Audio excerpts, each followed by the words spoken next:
Howdy folks, hope you all had a great weekend and welcome to another episode of Mingles with Jingles. And I'm very happy to say that this episode of Mingles with Jingles has got itself a sponsor.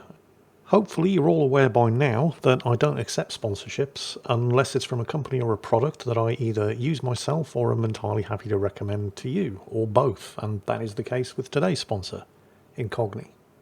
Now, I'm sure you're all aware that every time you go on the internet, your personal data is being harvested by data brokers and sold on to, well, basically anybody who will pay for it. Usually, things like insurance companies or credit companies, making it harder for you to get credit and raising your insurance premiums without you even knowing anything about it. It's also possible that you may be aware that under most legal jurisdictions, you're entitled to go after these data brokers and demand that they remove any information about you that they hold on file. Now that's fine in theory, but it's a lot harder in practice because, well, do you even know who these data brokers are? I mean, I didn't, but they knew who I was. And that's where Incogni comes in, because Incogni does all of the hard work for you. Incogni goes after the data brokers, submitting demands that they remove any data that they hold on file for you, and I'm actually pretty good about taking care of my online data.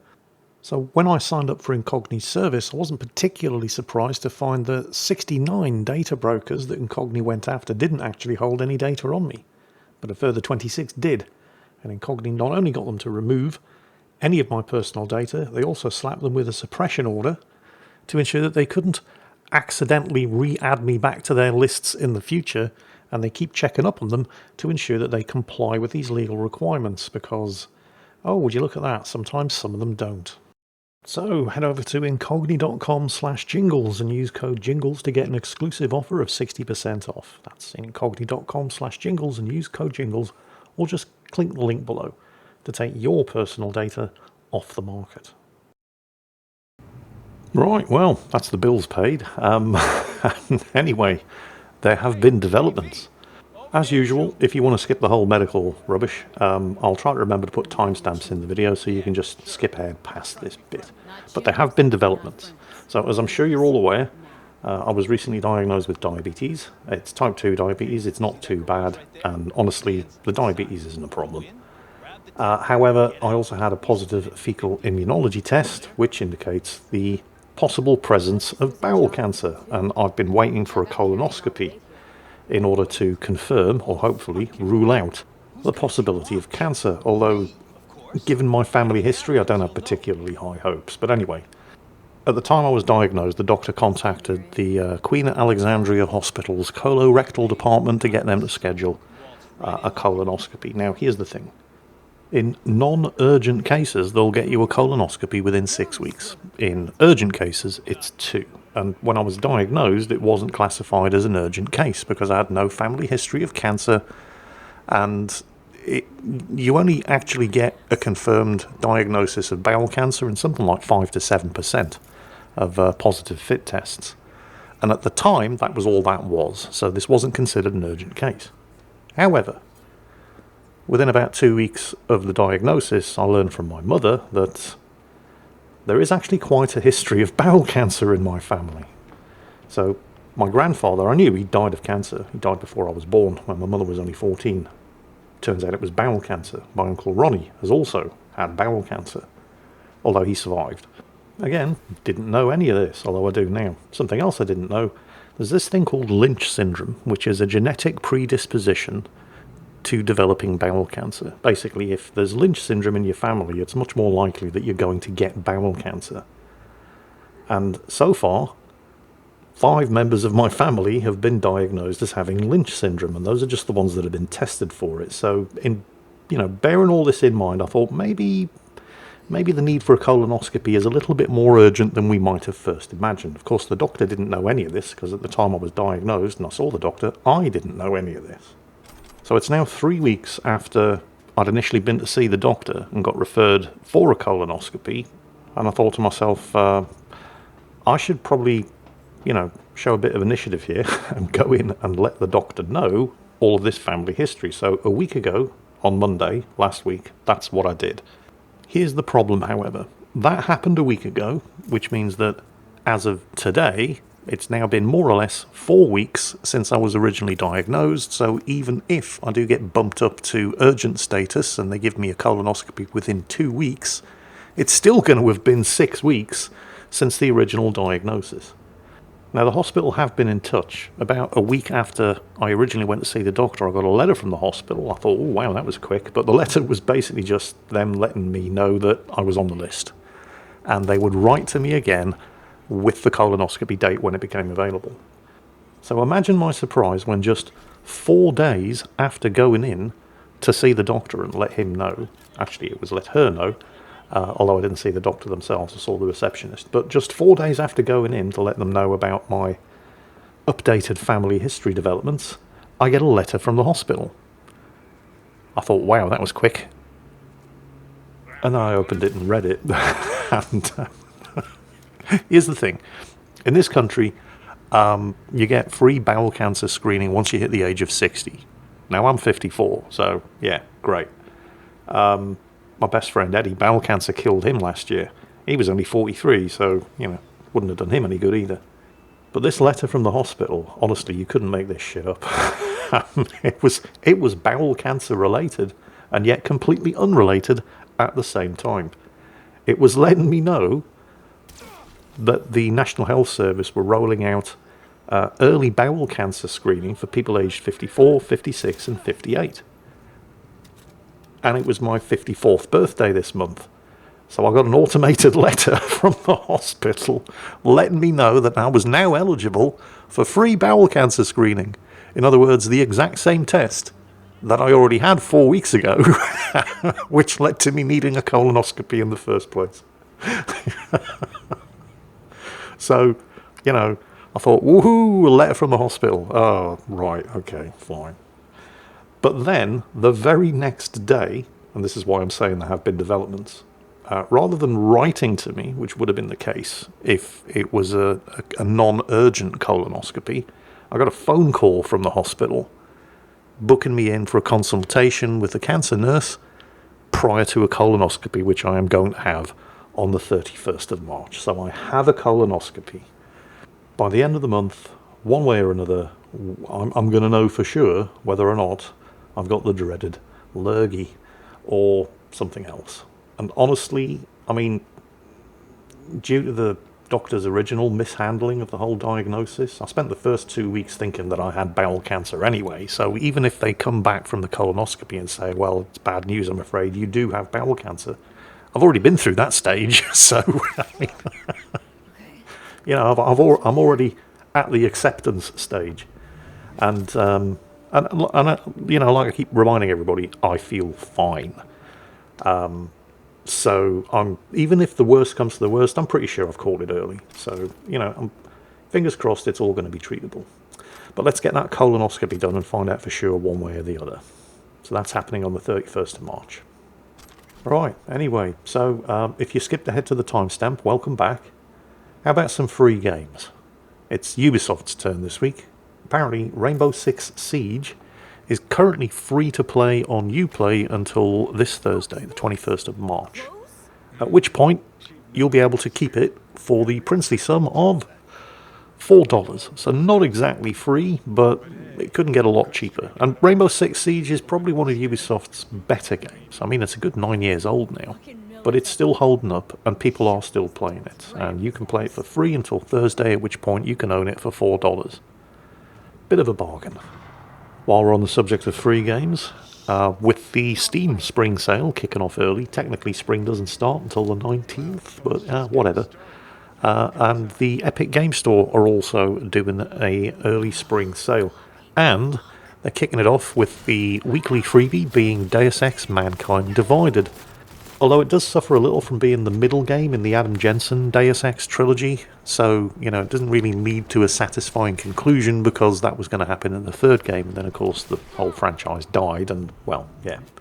But, taking on its own merits, Deus Ex Mankind Divided was a pretty good game. I think PC Gamer gave it 88% in their review, and it's currently absolutely 100% free on the Epic Games Store until also Thursday, March the 21st. The sale's going on until the 28th, by the way, and there are some absolute bargains available. I mean, you know, you don't get much more of a bargain than a free game, but the stuff that you do actually hand over some amount of money for includes things like, and if you haven't already played it, easily, I mean, I don't know if I'd go so far as to say that Red Dead Redemption 2 is the best game I've ever played, but it's definitely a contender for that title. And it's currently 67% off on the Epic Games Store. That and other bargains available at the Epic Games Store Spring Sale, which goes on until March the 28th. And don't forget to check out the Steam Spring Sale as well, which is currently in full swing, although I'm not sure how long that's going to last, but at least another week or two. While we're on the subject of old games, although not this time ones that you can get for free, Star Wars Battlefront Classic Collection. Honestly, if they'd given this thing away for free, it would have probably still been overcharging you. So you've probably heard the news surrounding the release of the Star Wars Battlefront Classic Collection. Remastered versions of Star Wars Battlefront and Star Wars Battlefront 2, all in one pack, all for the princely sum of £30. It's difficult to imagine how you could screw this up. I mean, we're not talking about writing 2 new games from scratch. These are existing titles, beloved titles in a successful franchise. All they had to do was give them a fresh coat of paint, package them together, and sell them.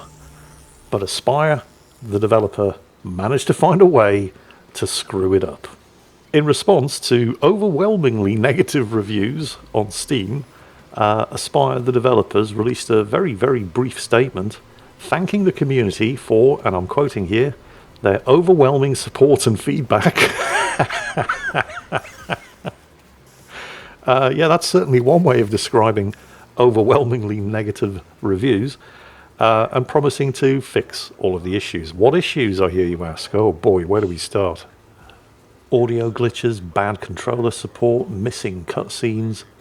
The mystery as to why 2 games that in their original incarnations amounted to less than 13 gigabytes of storage, that's for both of them, by the way, not 13 gigabytes each, so we're talking about a pair of 7 gigabyte games in the remastered Classic Edition have somehow, inexplicably, given that half of the cutscenes are missing, managed to balloon to more than 64 gigabytes of data storage. But that's not the worst part. The worst part are the server issues. Bear in mind that there were 10,000 players waiting to play these remastered classic Battlefront games on launch, and Aspyr only put 3 servers on. Each server could host a maximum capacity of 64 people.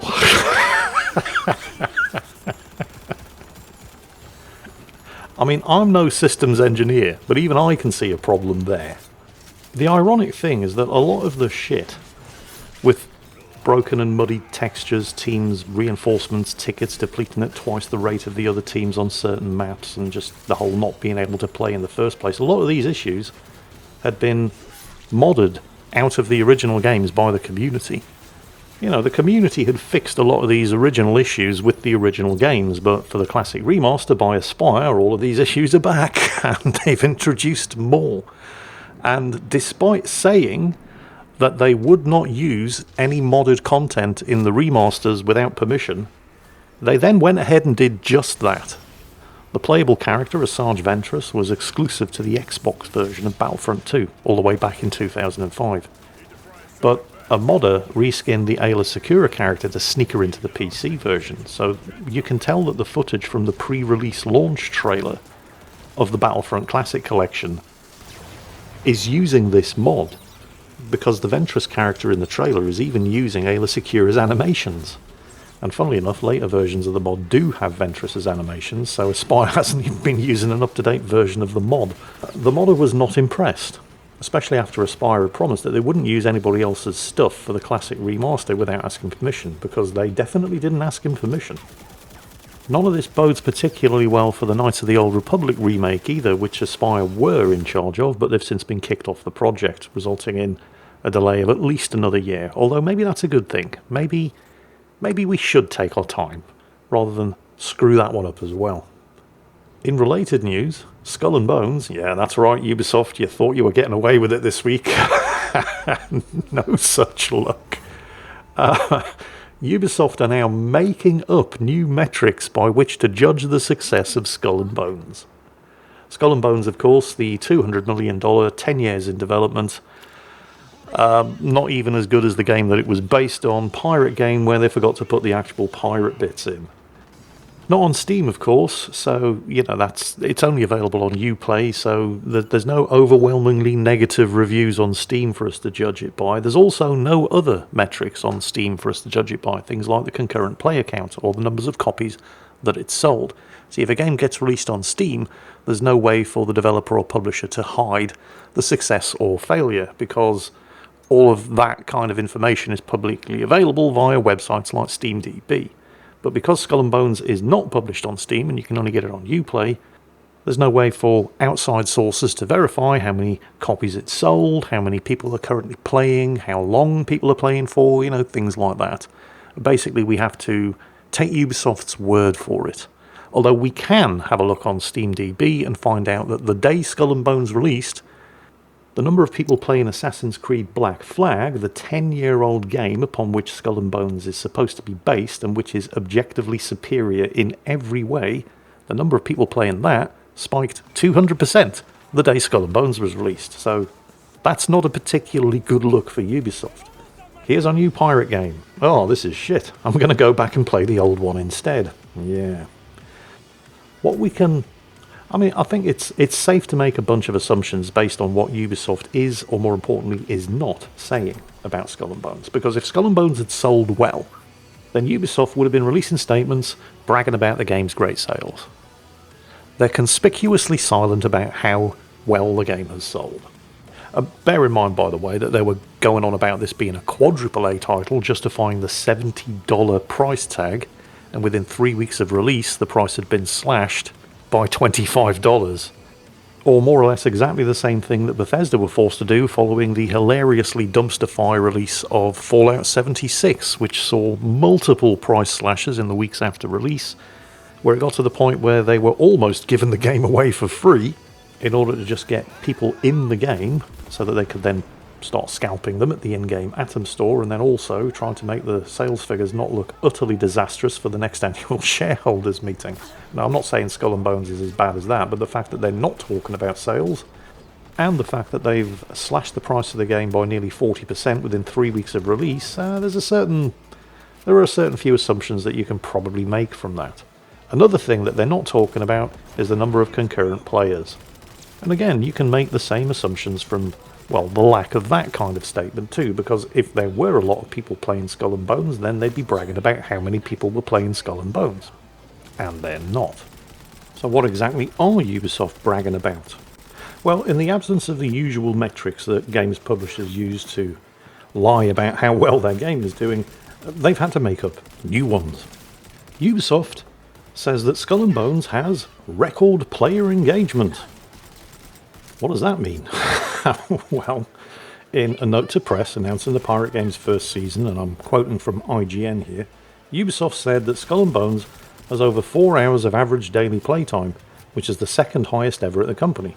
So there's the first lie, because if it's the second highest, it's not a record, is it? But okay, fine, we'll let that one slide. Still, 4 hours a day, I mean that's pretty impressive. That's a dedicated player base. So even if you don't have record numbers of players, or you don't have record numbers of sales, I mean, even if the player base is small, they sound dedicated. Or are they? Because in another stunning example of how you can basically spin statistics to say whatever the hell you want them to say, Ubisoft forgot to mention that, as well as slashing the price by $25, another thing that they did in a desperate attempt to actually try to get people playing the game was on PC, offer an 8-hour free trial. How might that affect player engagement rates?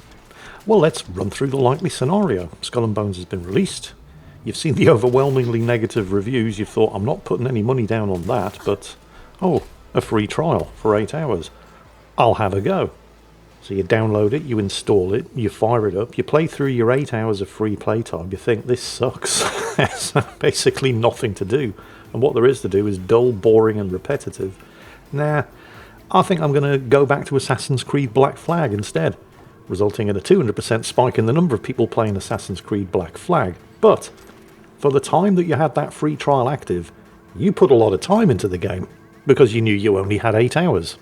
But even though you only played it for a day, and you are now no longer a player, and you never bought it, so they can't talk about sales figures, they can point to the up to 8 hours that you put into the game in a single day as being record player engagement figures. And they're not lying. They can still say record player engagement, even though it isn't record player engagement because it's only the second highest player engagement in any of the games that they've published. They didn't say what the highest one was. That'd be interesting to know. But anyway, you can see where this is going, can't you? They can't brag about the sales, which means the sales have been bad. They can't brag about daily concurrent users, which must mean that that's bad as well. But thanks to the 8-hour free trial, they can say that player engagement has been great. And they're not actually lying. Statistics are amazing, aren't they? You can literally make them say anything you want them to. And on that bombshell, that's it for this week's episode of Mingles with Jingles. Hope you've all enjoyed it. I hope you've all had a great weekend. And as always, take care. And I'll catch you next time.